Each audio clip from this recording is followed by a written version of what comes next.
Delusional step. Mill claims OP's daughter is her own and threatens to end herself after OP went to NC. Now everyone says OP is evil. Acronym definitions. As Mill. Stepmother-in-law. Mill. Mother-in-law. Phil. Father-in-law. DH. Dear husband. DD. Dear daughter. DS. Dear son. Strap in. This one is long. Advice needed. Sorry. This is a little long. My Mill is generally a lovely woman. She's kind, helpful and sweet. But Lord, recently, I wanted to strangle her. Background. Phil married Mill when DH was a teenager, so they've been together for quite a while now. She has had infertility issues in the past, and after countless failed IVF tries, she found out they couldn't have children. I think one of the benefits of marrying Phil was that she would inherit 2 sons. Even if they were close to being legal adults, I guess she knew one day they would have children and she'd be a grandmother. Now this brings me to my issue. Before I gave birth to DD, I knew an influx of annoying SHD was coming my way because there hadn't been a girl born into the family for a long time. But I definitely didn't think it would be this bad. When I was pregnant with DD, my Mill bought me 4 bin bags worth of clothes. Despite my specific request for no one to buy me clothes because A, she will grow out of them in a matter of weeks, so it's a waste of money, and B, my in-laws have a tendency to buy clothes that say SHT like grandma's no. One girl, daddy's girl, etc. When I told my Mill that I learned from my mistake last time around, and that I wouldn't even have people wait in the delivery room because of the SHT storm that was the birth of my first child, a whole other story of my Mill versus Mill and who can outcry each other. She knows I have clear boundaries and has seen the repercussions when people overstep them with my Mill. So instead of complaining to me, she said, "Oh, okay, I understand." But I was told by Phil later on that she cried herself to sleep every night for a week. I have a good relationship with my Mill, so this did hurt me to hear. But at the same time, it felt like a guilt trip. I sat her down and told her this wasn't about her, and of course she'd be involved in my daughter's life. Just hold off for a bit. She seemed to understand, but she clearly didn't because the past year has been difficult, to say the least. This leads me up today. I'll bullet point it to make it more organized. She constantly refers to my daughter as variations of her precious little girl, a common trend that my in-laws all have. To be honest, my mother pointed out how weird it was. I walked in on her hovering over DD in her crib, saying, "You're the child I have prayed for, my little girl. God has truly answered my prayers." I tried to give my daughter a middle name, because I got to give DD her first name. That's not how it works. The name she chose was what she picked for the child that she miscarried, so I was very creeped out. Probably one of the weirdest things is when she said, "She's so beautiful. She got that from you." It's a shame. I always wanted to see my features on my child. Maybe we can say she has my eyes. I actually just looked at her like, WTF. When my daughter cries, this woman turns into Usain Bolt himself and goes to pick her up, saying, "SHH, I'm here now, you're okay, nothing can hurt you." What was going to hurt her is Mill teeth, other people's the guilt trips. Now I'm very reluctant to let my children sleep over at other people's houses because they're still very young. But despite this, she still constantly asks, "Can I have DD over for the night?" Gives reason. "What about next week?" Gives reason nursery. Now she makes statements i.e. I've set up the whole nursery, and she hasn't even used it once. Creepily stares at me. I need some advice. I don't know how to handle this. Sometimes I'd rather she just be like my Mill, just an upfront arsehole, because I can deal with that. I just don't know how to deal with passive aggressiveness. Technically, she doesn't overstep my boundaries, but she'll find loopholes or guilt trips. I get it. You didn't get to have children. Honestly, I feel for you. But that doesn't mean my daughter is going to be the baby you've always wanted to have. However, she has been there for me, and is honestly a sweet person overall. But ever since I've had my daughter, she has become overbearing. DH loves his dad and my Mill, and his dad can't bear his wife being upset. So I know if DH and I try to talk to her formally about it, I've told her on small occasions directly, she'll cry and guilt trip, maybe not even intentionally. I don't know how to handle weepy people. Any advice? Update 1. This post was getting really long, so I'm writing a separate post to finish the update. Yeah, SHD went down, so I was going to wait until Friday when Mill, Phil, Bill, his wife and kids come over. My naive self thought this was a take her to the side for a 5-minute chat situation. But you guys scared the F out of me more like the sense in me with your comments, so I had to get my ducks in a row immediately. Now I have to say the stories of this sub, some of which you've brought to my attention, also so to the person who linked the trailer to The Hand That Rocks the Cradle. The singular most terrifying movie clip I've seen as a mother is so out of my spectrum, and everything I know, it was hard to adjust to, let alone come to the realization that this could be my situation. Okay, I'll give you a rundown of last night's events. As soon as I saw my dad in the evening, I burst out crying. He just looked at me shocked, because I rarely cry. So even if he didn't think the Mill situation was bad before, he knew it must be to be making me feel this way. I began by telling him everything. He would notice, and I would occasionally tell him that when I was on the brink of ripping my hair out, the SHT Mill would do. but never in full detail, mainly because when I see my DH, I want to have a real conversation with him. It was like word vomit. I told him about the pet names, the constant holding, the running to get her before me, the clothes, all the SHT through my pregnancy, the nursery, the constant whispering in Dee Dee's ear of God knows what, and the photo album of Dee Dee. She takes pictures continuously, and has already filled out a massive photo album. She has more photos than me. The sad statements, the looks. I forgot to mention the lols in my first post. When I'm holding my daughter, she just gives me the weirdest look. It's like a combination of sadness, creepiness, anger, and confusion. I finished by reading a few of your comments. I highlighted what a lot of you guys said. That Smil didn't properly address or handle her grief, and it has manifested into an obsession with my daughter. Her unhealthy attachment to Dee Dee is not only damaging to my DD and DS, who will grow up noticing the different attention they get from her, everyone else treats them the same, but also to her own mental health. I made it clear that I do genuinely have love for Smil, but I'm scared of this unhealthy attachment, and it's more serious than we both previously thought. I need both of us to talk to Smil and Phil, because I'm scared about how this could end. He just sat there and listened to everything I said and read.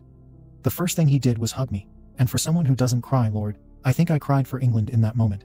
He began by saying he always knew she hadn't processed her grief properly, and he told me a few instances when he was a teenager. He said, first things first. My dad has to realize that his wife is his primary concern, and she needs help, and DH's primary concern is me and the kids, and his dad needs to respect that. He said we should talk to them together, because his dad will most likely try to shut it down if he just speaks to his dad separately. We had a whole plan to start off from a point of concern, rather than slowly branching into our issues, outlining our rules and boundaries clearly and firmly, so that we're not to be overridden, manipulated, influenced, or stomped over. Any breach of our boundaries would indicate that Smil doesn't respect our role as DDDS parents and as individuals, and with all violations, there are repercussions. Then coming back to concern addressing her mental health, and her processing her grief. Best friend, who is like a sister to me, and is in the loop because we're very close, went through her own miscarriage a few years ago and went to therapy, and gave me the contact information of her therapist. We would be there for her emotionally as well. I made it clear to my DH that even if she agrees to respect our boundaries and acknowledges all the indirect ways she doesn't abide by them, I still want her to go to therapy because those issues won't go away. And if she can't inflict them on DD, she will only internalize them, which in turn causes herself more inner conflict. And I am genuinely concerned about her mental health. DH agreed and said we'd outline that as a necessity. We had notes, we were on the same page, the kids were sleeping, and I had calmed down. Great. I got a text from Mill saying she and Phil should come round tomorrow today for dinner instead, because Friday they have a meeting for some event thing at their church. Great. My anxiety-ridden mind can face this quicker and won't have to be drawn out until the end of the week. Everything was set. I had DH's full support, and he'd be addressing everything with me. My Smil is a rational woman. What could go wrong? The SHT storm that was today shouts back everything. Update 2. I just want to start off by saying this happened a few hours ago, so I'm still pretty overwhelmed. I know you guys are used to the craziness of Mills, but this level is still very much new to me, so I'm still in a bit of shock. So please forgive me for any mistakes, errors, etc. As I was getting ready in the morning, my hands were a little shaky, and it felt like someone had left a knife in my stomach. I think this was my body warning me something was going to go down. The whole day at work dragged on, but let's get to the point. Mill and Phil live a 30-minute drive away, and they're always on time. I picked up the kids from the childminder, settled them down, and DH came home. I started to prep dinner. Everything was set. We were planning to have the talk after dinner when the kids went down, just to make life easier. The door rings, DH gets it, and they come in to greet everyone. Mill spots Dee Dee in my arms, makes a beeline towards me, and puts her arms out. My Derek, you're getting so big, come to Nana. I just looked at her and said, actually, can you help me in the kitchen? And handed my kid to DH. She looked a little taken back, but she still came along and helped me out. It was dinner time, we're eating. And she spends the dinner fussing and cooing and generally devoting her time to Dee Dee, who is just making a mess. Ms. Mill, your food is getting cold. Mill. It's fine. Baby voice, my princess is being a little fussy. She needs some attention, don't you? Me. She could care less about you right now. She's enjoying her food, and you should too. Mill. Nonsense. She starts eating her food anyway. Shortly after, kids get put to bed despite protests from Smil. I come down to her talking to DH and Phil, saying, Panther seems very short today. Is she okay? I walk up and answer before DH, actually sir, we've been meaning to speak to you. All the color on her face disappeared. It was the creepiest SHT. I was a bit taken back, but I continued. I sat next to DH, so we were across from Smil and Phil. Me. I hope you don't take this as an attack, as we're greatly concerned about this situation. Since Dee Dee has come along, we've noticed you have changed from a warm and loving grandmother to DS, adopting a direct mother role with Dee Dee. We want to make it clear so there's no confusion. We're DD parents, and that was Mill. Weeping commences right on cue. Me hands over tissue. I'll continue. We have a clear set of boundaries that you have continually crossed, most likely unintentionally, but nevertheless. So we want to redefine them, so there is no further confusion. I am DD's mother. And when she cries and I am 2 feet away from her, I don't appreciate you rushing past me to pick her up. Sometimes, let her cry it out if you don't go to pick her up. DD isn't yours. Weeping louder, Phil looks annoyed. I continue. Please stop referring to her as your little girl, your princess, or anything relating to that. You're her grandmother, a wonderful one. But please understand your role, the constant photographs. You can enjoy a moment with DD without having to snap a photograph. Just appreciate the moment. Please stop harassing me for FaceTime sessions when you've just seen her. Mill is getting visibly upset. DH's Mill, I can see you getting upset, Dad. I know this is an issue for you, but you have to realize our primary concern is our children, and we are worried about Smil. She has developed an unhealthy attachment to DD, and she needs to address the underlying issue, her grief.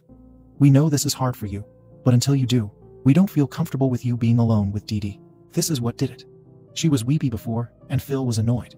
But holy SHT, this led to the explosion. She jumped up and shouted, "You can't take her away from me. She's all I have. I love that little girl, and I would never do anything that would cause her harm. Why are you trying to keep me away from her?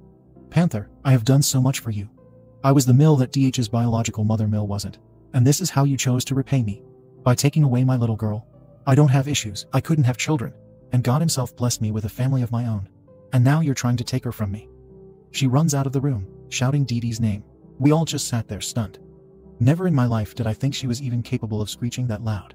And I don't think Phil was either. I shot up, followed her, and ran past her, blocking her entry to the stairs. I was shouting for DH. She was weeping. The Lord knows why it was taking them so long. I just pushed Ismail back and said, "You need to leave. Get the F out of my house. You're going to wake up my kids with your wailing." My voice was so firm and oddly unfazed, even though I was in complete shock. She looked at me and collapsed, grabbing onto my feet, begging and still wailing. It was hard to understand her. DH and Phil appeared and were just as shocked as I felt, but they had it written on their faces. DH walks over to us, unclaws her hands from my feet, and lifts up her limp body. She grabs DH by the face and weeps. "Please. I'll do whatever you want.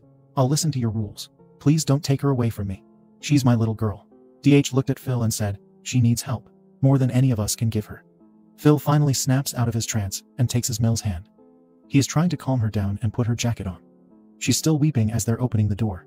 "Please, please, please, please, Panther, please," is the last thing I hear before they get in the car and drive off.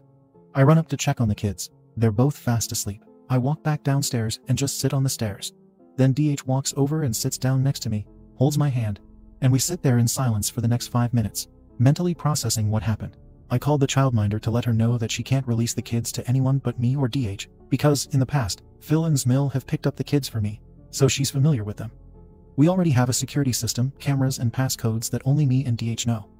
I also emailed my boss, who happens to be my friend, to let her know I wouldn't be in tomorrow. I doubt I'm going to get much sleep tonight.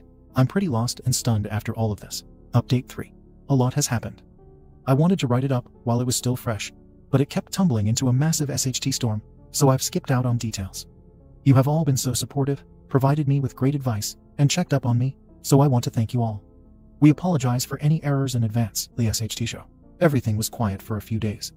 We hadn't heard from Mill or Phil directly, but Bill said his dad Phil was taking care of the situation, which I assumed meant Phil was taking her to see a professional. DH texted his dad that we were glad he was taking the much-needed steps to get Mill professional attention, and there was no shame in that. We are concerned for her well-being, but due to recent events, we'll be limiting our contact, and there is to be no contact with the children until we see great improvement, though visits will still be supervised. We hope she's getting the help she needs, and we wish them luck.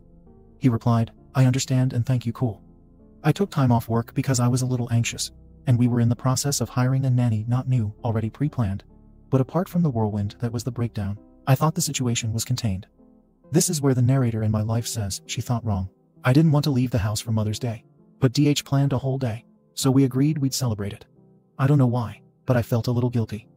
In the back of my mind, I couldn't help but think of Ismail, whom we celebrate every year, and she was probably a mess, so the morning of, I laid out my makeup and went to have a shower. I come back, and several products are gone. I assumed it was stress, and that I must have forgotten to put it out or misplaced it. So after looking for a while and not finding them, I just used different products and my spare brushes. It was odd, but not unlike me to misplace things, so whatever. We leave. DH, the kids, and I are all having brunch at a restaurant 15 minutes from our house. It was fairly packed. It was a little chillier than I expected, so I thought I'd grab a jacket for my kids, and by the time I got back, the food would have arrived. So off I go. Now, when I pulled up, I noticed the side door where the recycling bin, outdoor bin, etc. are. But there's a window opening above that, which is important, was slightly open. It's not a door that has a lock, so I assumed the wind must have opened it slightly, but it's still a little odd. I went to close the door, and I noticed a trash can had fallen over. Now this was odd. The wind couldn't have knocked this over. It was full. Now I was a little on edge, but I remained calm but cautious. I went to the front of the house, slowly unlocked the door with my keys, and closed the door behind me. My heart was racing. I was sure I was overreacting, but I had a terrible feeling. I walked up the stairs, walked past my son's room, the jacket, and walked up to my daughter's room, and the sight I saw horrified me. My daughter's clothes were organized in rows on the floor. Not folded but laid out. Outfits are completed with shoes and accessories. There, sitting cross-legged on the floor, was Ismail. All I could say was, what the F? This lady got up so fast and sighed like she had been waiting on me. Thank God you're here, Panther. I came to celebrate Mother's Day with the babies. No one was here. I couldn't decide on what outfit to put her in, so I laid them out to get a visual. I literally thought I was the one going crazy. I took out my phone to call DH, and she grabbed my phone and said, No, we don't have to do that, with the effing creepiest grin.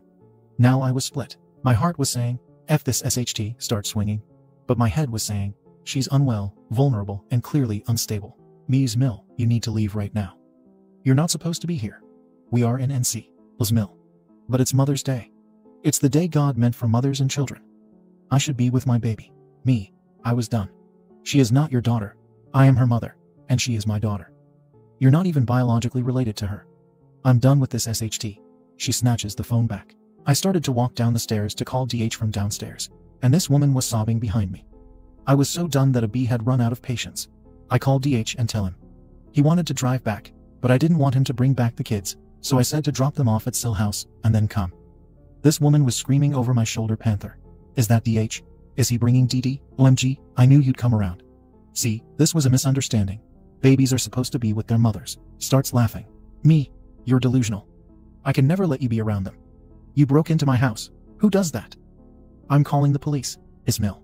Sobs, you can't. We're family. I'm not doing anything wrong. You're trying to keep her from me. Half of me wanted to beat the sense into her, but the other half was so freaked out that I thought it would be better for the police to handle this SHT. The phone was ringing, and as I said hello and turned back around, this woman had 2 kitchen knives, each one pointing at her temple. I never felt more powerless and horrified. She was sobbing that she couldn't live in this world without her baby. I tried to speak calmly and slowly, not to scare her, but I'm about to faint from horror. She's screaming and sobbing uncontrollably, saying she can't live in this world anymore. It's too painful and too evil. I'm crying now, half because I'm terrified and the other half because what she is saying is horrible. I'm begging and pleading with her, but I know the only thing that'll get her to put down the knives is my daughter. I tell her she can't do this. How will it affect DD? Without her grandmother here, she needs you. She starts to whimper and drops the knives. I pick them up.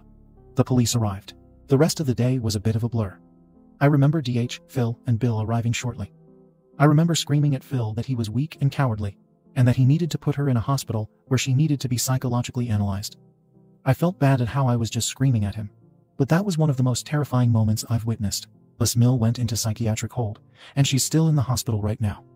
Neither myself nor DH have visited her, but Sil told me that the first day she was screaming, "Just let me die," and crying for DD. It's been a week, but I was told she's made improvements. I don't know how to feel. On one hand, I feel our relationship is permanently damaged. I feel guilty because I know she's unwell, but a part of me will always feel she's unpredictable and therefore unsafe to be around. I'm British if you couldn't tell by my phrases and spellings, but I live in the US. I met DH in college, got married and stayed. So I don't have any of my own family to lean on here. But we have an apartment in another state where my best friend happens to live a 10-minute drive away. So me and the kids are going to go for a few weeks. We're also looking to move. This whole thing has been a trial, to say the least. Hopefully, this is the end of the madness. Update 4. Hey guys. I'll give you a rundown of what's been going on. Is Mill a name is overdue? Any suggestions? Is out of the hospital. From what I've heard from Sil, her delusions have stopped. But she's very depressed about the reality of her life and what's happened. She's now attending therapy. The restraining order was granted. We spoke to our lawyers, and the breaking and entering charges were a lot trickier than we thought. And honestly, we think she needs mental help more than criminal correction. so we decided against it. We have a complete new security system that covers the whole grounds. New locks, new passwords. This all changed during the day. The house was put up for sale. I'm sad about this because it's my dream house, but too much has happened to ruin it for us. Plus, Smil and Phil live a 20-minute drive away. Way too close. Me and the kids are temporarily staying in our apartment in another state. Smil has never been here, nor does she know the address. My friends have been really supportive, and my sister has flown over. She's been great. Still, I gave a picture to the doorman of what she looked like, just in case. We finalized our will. We had already been doing this to ensure Phil and Smil would never be the guardians of our children. I just wanted to clear up some things from my last post. I don't feel sorry for her, as in, oh, I'll forgive her, poor her. She's not a threat. I'm sorry more that this is an unfortunate situation, and it's a shame it had to end in NC. Don't get me wrong, I felt sad initially, but not enough to place her needs above mine or those of my children. If I'm being completely honest, even with the RO, I think she will still come for us. I doubt she cares about legal repercussions. Sil said it took some time, but she didn't seem delusional anymore, just depressed. And she cries all day that she won't see us for a long time because of what she did. I can't take the risk of her being around my children, knowing what she is capable of, but they will no doubt try to guilt us into seeing them. Especially with the birthdays coming up. Yeah, hell will freeze over before that happens. Phil promised us Mill that when she gets better, of course she'll get to see us. Bill stepped in and said that's not his decision, and we've made it clear that Mill won't be around our children for a long time. She cried. The flying monkeys have hit us with full force. People from Smill's church called DH. They were rambling on about how this situation is terrible, and we should not abandon her in her time of need, etc. He hung up. The pastor of the church met with DH, and he was lovely. He said we were taking the right steps to ensure the safety of our children. We have vacation plans already booked, so we'll be out of the country for a few months. Unfortunately, we can't move out of the US permanently. It isn't the right time for us.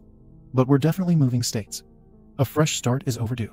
To top it off, my Mill has returned from her travels in Timbuktu, harassing DH for details, and sweeping in trying to adopt the stable parental law and grandparent roles double law. Great. Also, I never found the missing makeup. I had to repurchase the products, which stinks because they're expensive as F. Relevant comments. Little tan me too. I'm so sorry for you all. Such a SHTTY situation. I think you're doing the right thing though. And as for a name, Niobe in Greek mythology is the woman who wept for her dead children until she turned to stone. OP. Wow, this might be the winner. Update 5. Hey guys. I've gotten a few messages about an update, and frankly, you guys have been with me since the start of this whirlwind, and have helped me a great deal, so here goes an all-over-the-place update. I can't go into everything because it's draining, so I'll give you guys the highlights, even though this is likely to be long. I've decided to go with Niobe because the namesake is eerily appropriate. Thank you, Little Tan Me too. A month ago, Sil FaceTimed me. She was at Niobe's house helping her clean, and she came across a suitcase. Intrigued, she opened it to find pieces of my clothing, shoes I haven't seen for months, bras, gloves, and a bunch of random SHT, including hair ties and perfume. When asked about it, Niobe said she used to take things of mine, no matter how insignificant. She said she wanted to make things more familiar for Dee when she was here. She asked her about my makeup, but she said she couldn't remember if that was something she took, which is understandable since she was so out of it that day. So the mystery of the missing makeup is still unsolved, but there is a lot of weirdness nonetheless. For the first few weeks, Phil bombarded DH with calls and texts. He never picked up. It turns out he would call DH anytime Niobe was having a hard time convincing us to let her have a FaceTime session with the kids. Our children adapted pretty well after our conversation with DS explaining why they wouldn't be seeing their grandparents. He hadn't really asked or struggled to see Phil or Niobe. Niobe is making steady mental progress. She's not delusional anymore, but she still has her own issues. I would be pretty proud of her if she wasn't causing me so much SHT. Her and her church minions have convinced themselves that my actions are far too drastic, and that I'm doing this to be spiteful. I use this opportunity to isolate my husband and my children from their family, but this is all to be expected from someone like me. I think I'm better than them. Literally all the things they have said in the presence of my Sil. They also tried to rewrite what happened, and have said I exaggerated and manipulated Niobe's unfortunate breakdown into creating my own demented narrative. In a matter of weeks, she has managed to take away my son and beloved grandson, as well as my beautiful granddaughter. Every couple weeks, I get calls from people asking me if another rumor is true, including, but not limited to, that I cheated on DH, that I convinced DH to move so he didn't have to live in the same city as my lover, and that my leaving had nothing to do with Niobe, but with my own shortcomings that I have tried to project onto Niobe. Please laugh with me. When they found out we were moving as one of her friends lives near us, they flipped out. The following conversation took place. Niobe, she's taking this too far. I understand I was in the wrong, but to move to another state. Wait, is she planning on leaving for England? She can't do that. Bill. Yeah, I don't think you have a say in that. Miope. I am still their grandmother. She can't do that. We're not planning to move to the UK anytime in the near future, if ever. It's just not right for us right now. But either way, she's not seeing my kids, so why would it matter? Fast forward. This bee and equally unhinged Phil decided to take a lovely trip to visit London when they were in Europe. Haha. We'll go visit the Queen F off, you psychopaths. Thanks to everyone being tight-lipped, we were in Asia on vacation, so she missed us. That didn't stop her from trying to call my sister, asking for her address to stop by and catch up. My sister gave her a stern talking to and pretty much said, I'm not as patient as my sister. Call me again, and we're going to have big problems. We're heading back to the US, so I'm sure our return will invite another level of SHT. Update 6. Hey guys. I know an update about Miope or my Smil, who thinks my daughter is the child she never got to have. As some of you know, the saga is way overdue. An update on Crazy is pending, so I'll write that up and post it sometime this week. But this one is a fairly short one, so some of you may remember that during Miope's mental breakdown, she broke into my house, and mysteriously, my makeup disappeared too. But no one ever spoke about it again. Well, a few weeks ago, I was in an old state or home to finalize a few things, and attend my good friend's engagement party. Now Miope's Mill was good friends with said friend's mother, but after this all kicked off, my friend saw what a mess I was, and her mother was the one who told me Miope was telling people I had an affair, and what she claimed was the reason I was moving. Well, the friend's mother was disgusted at her lies and cut her off. Miope, however, still felt the need to congratulate my friend on her engagement and give her a basket of gifts. So I asked my friend what she got. So she went upstairs and grabbed the basket. You guys. Everything in that basket was a brand new version of everything I had owned that Miope had stolen. The exact foundation that went missing, the bronzer, the lipstick, all my shades, which is crazy because my friend is pale, a lingerie set, hair ties, and perfume. To say we were creeped out is an understatement. I don't know if she did it to F with me or what, but I'd say that's pretty damning evidence. You know what's funny? That is the least crazy these past 2 months have been, and you guys will soon be roped into the horror movie that is my life soon enough. Relevant comments. Ashana Sasha. So, she's found your replacement. Side story. OP wrote about her Mill. My Mill called me a slut on my birthday for wearing a bikini. Wow, there's a sub for Crazy Mills. Who would have thought? This is Reddit, after all. I've been reading for the past couple days, and it's crazy how normalized I am to this SHT. I made a throwaway because some of my colleagues know my personal business, and I don't like people I know knowing my business. Mobile, so we apologize for any mistakes. My Mill isn't the worst by these standards. She has done her fair share of effed up SHT in the beginning. But I'm a very my word is final don't F with me kind of girl. So she tends to not really bother me directly anymore. She has an array of issues. I have stories for days, so I may post later on. Today I bring you the time she called me a slut on my birthday for wearing a bikini. So it was my birthday, and every year since I was 17, I have gone abroad for it. It's a little tradition since I don't really like parties. Previously, it was with friends, but once I started dating my DH at 21, we started doing it together, later incorporating our kids. My DH's family and my own family, who haven't ever asked, have never been on one of these birthday trips. But for some reason this year, my Mill wanted to join us on the trip, saying it would be a great experience, and we could catch up and enjoy the good weather. Whatever. A little background. My Mill is a master manipulator, and yes, my friends suffer from the Jocasta complex. This bee is always in a one-sided competition with me. Note. She literally modifies herself to look like me. It's crazy. DH always knew she was effed up. But when we started dating, and as we got more serious over the years, he truly saw her for what she is, and now always stands by me. But unfortunately, she is his mother, so she's still around. And she has learned it's my way or the highway. So she has railed herself in, because she wants to be a part of our lives, after I told her one time she needs to know she doesn't benefit my life in any way. She needs us, not the other way, and anyone can get cut off. Digression. Back to the story. I agreed that she could come on the trip. So there were a lot of BEC moments on the actual trip or journey. But that's another story, i.e. she implied to the check-in lady that she and my husband were married, and I was the nanny for the kids. So we're on an island. Beaches, hot weather, and almost stress-free. I thought I'm about to enjoy myself. Everyone is already at the beach, but I was having a shower, so I was out a little later than everyone else. Now it's important to note that my Mill has always had an obsession with my body. This is all going to sound narcissistic as hell. Forgive me, that isn't my intent at all. No, not in and I want to F you way. More so in and I want that way. She has made several comments on it over the years, and has just been weird about my diet in general. At one point, when we'd go over to eat, she would make separate food for me of just carbs. Like no meat or whatever anyone else was eating, a specific menu for me of just pasta, bread, and potatoes. She has even tried to take pictures of my arse, because she was thinking of getting a BBL, and wanted to use my arse as a model, because she heard DH say it was perfect once, and then asked my DH if it felt good to hold on to. I have an exaggerated hourglass figure for reference. Mill is a larger woman. So I go out to the beach, I see my beautiful babies, I kiss my DH, and I go to unwrap my sarong. Y'all. This woman shrieked. Now it's not like I was butt naked. I was wearing a damn bikini. However, due to my body type, literally everything will emphasize my boobs and arses. Anyway, I had 2 damn kids, and I have worked hard to keep my waistline. F you Mill, I can wear what I want. She literally screamed, this is a public beach, it was private, and it was only us, and you look like a slug. You can't wear that. I didn't skip a beat and replied, oh, twirls look. I am wearing the hell out of this. My dad starts laughing and compliments me. He thoroughly enjoys my trolling. She snaps her head to look at him, then closes her gaping mouth, and is thoroughly embarrassed. Like a lot of women, I have had body issues my whole life, and I still have days. It has taken a lot to love myself, and I'll be damned if I let someone try to project their insecurities onto me. You can kiss my arse since you're on it all the time, B. A lot of other Beck happened on this trip. Relevant BG. She's very pale, blonde, and blue-eyed. My husband is half black, so like me, he's of a caramel complexion. Therefore, so are my kids.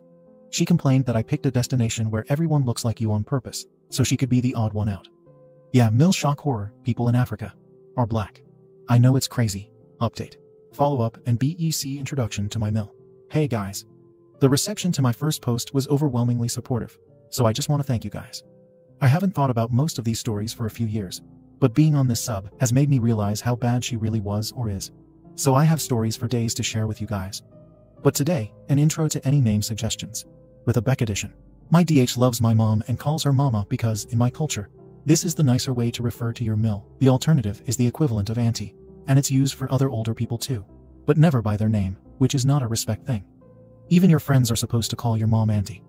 Mill found out and tried to make me call her the same. I told her she had a better chance of me calling her Shaitan. Devil, but she didn't know what it meant. I feel like my baby will grow up to be closer to her, and that kills me. In reference to raising my own daughter, EF, I thought the women where you're from were from England. Nah, my ethnic background. Close their mouth and only speak when they're spoken to. Surprise, Mill, your racist perception that women who come from a culture outside of the Western world are submissive and weak is wrong. She used to edit her accent to sound more British. She's from Maryland. You guys have no idea how hilarious it was to hear. I cried of laughter when she tried to say Lou in a southern accent. She cried, saying I thought I was better than her. She would always want to hold my baby. Eating. Holding my kid. I put them down for a nap. Pick them up to hold them. My DS, like any newborn, was attached to me. But when she came around to visit, she would follow me around, wanting to hold him, but without using actual words. One day I turned around, and she was directly behind me, and I said, E.T., go home, and she cried and told everyone I said she looked like E.T. She didn't even get the joke, erg. She always refers to my daughter as a pretty princess or perfect angel, and reads her books about how Prince Charming will save her one day. Now I grew up on Disney, so I don't have anything against princesses, but telling my daughter that she is to be dependent on a strange man saving her and marrying her one day is not how I was raised or how I'm going to raise my daughter. So I played the Cheetah Girls Cinderella on loop. If you go to Google, the lyrics are like the anti-princess song anytime she tried to bring it up. My Mill isn't the best cook, nice way of saying she doesn't know what seasoning is. Which is whatever. But when I married DH, and we would visit my parents, my mom is an amazing cook. And in our cuisine we have a wide range of food with ethnic names, duh.